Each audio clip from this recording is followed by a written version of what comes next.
Hey guys, before we get to the video, for more tips and tricks in the heating and air industry, please click that subscribe button. Thank you. Hey guys, Josh for Griffin Air and the new HVAC guide, and wanted to do a video. I was a little reluctant to do this video because I'm sure as soon as I do it, it'll probably be outdated soon. But during the making of this video, I thought that some of this information is kind of cool, kind of new, kind of things that are changing in our industry. And I did a couple videos recently that I think will touch on this a little bit too. What am I talking about? Well, I think there's two pieces of news that is pertinent, especially if you've watched any of my videos in the past. It's actually some things are starting to change in the industry. Some of the brands are starting to make some changes. And I did a video not that long ago, basically talking about what we would call side discharge units. And basically all that is it's units that have the fan that blows out the front instead of the top, like what we would call a trash can or unitary style. And I go through all the pros and cons of that, why the industry might be moving that way and so on. So I'm not going to do another video on that, but I just wanted to touch on that because recently one of the big names, Carrier, and if you've watched any of my other videos, you know that Carrier owns several other brands, including Bryant, Day and Night, and Heil.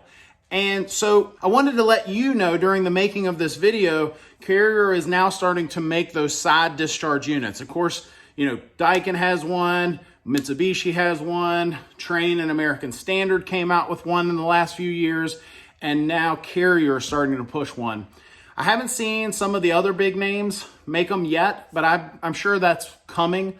But during the making of this video, Carrier is now starting to make side discharge units in unitary applications, meaning that outdoor unit can be paired with an indoor furnace and coil or an air handler. So that's kind of interesting. Again, I made that announcement, I guess you could say, in a previous video, and now we see another one of the big names here in America starting to go that way. The next piece of news that I thought I would share is I did a video in the past called Goodman, Good and Bad, and it was actually a pretty successful video of mine. Lots of folks watched it, and I kind of went through the good and the bad of the Goodman brand. But one of the things I noted was how Goodman had, you know, when other brands were starting to make inverter systems and communicating systems and things like that, that even though Goodman was owned by Daikin and Daikin and Amana were making those products, Goodman had not quite taken that step yet. Well, during the making of this video, they now have taken that step. Why does that matter? Well, they're one of the top selling brands in America, good or bad.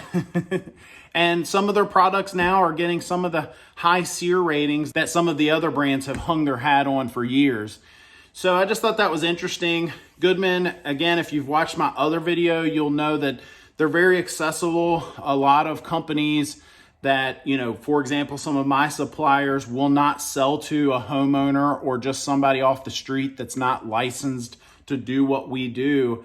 And Goodman, on the other hand, some of my suppliers, you can just walk right in. They don't ask for your license. You can be a homeowner. They'll sell you one. And of course, you can buy them online. I don't know if that's going to change. Probably will not. But it'll be interesting to see what is offered in the future. Eventually, all the brands, even the lower builder grade brands, are going to have to meet government standards.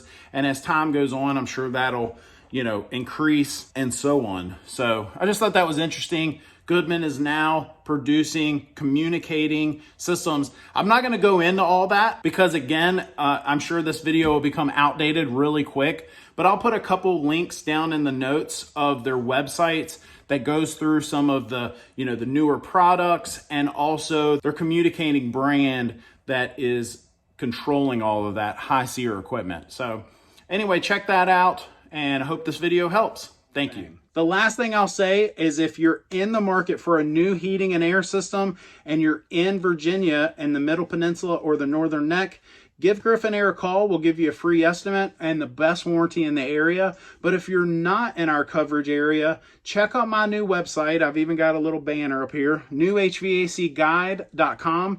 Check out that site because we've put so much information on there. It's as if I wrote a book telling folks, hey, here's the good and the bad. avoid this or that. I've even got a whole page called no-nos, things to stay away from. And so before you spend thousands, check out that website. And finally, for more tips and tricks in the heating and air industry, click that subscribe button. Thanks for watching.